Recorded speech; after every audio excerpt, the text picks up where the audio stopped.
வணக்கம். நாம் எமது மனதின் மூலமே இந்த உலகத்தின் அனுபவங்களை பெறுகின்றோம். எமது மனம் ஒழுங்காக செம்மையாக அமையப்பெறாவிட்டால் நாமும் உற்சாகம் இழந்து சந்தோஷம் இழந்து நம்மை சூழ இருப்பவர்களையும் அவற்றை இழக்க செய்து விடுகின்றோம்.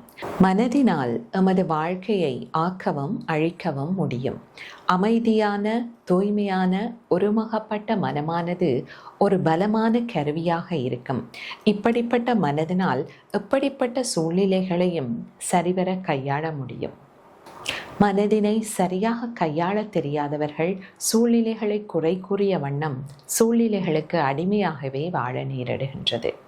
நன்றி.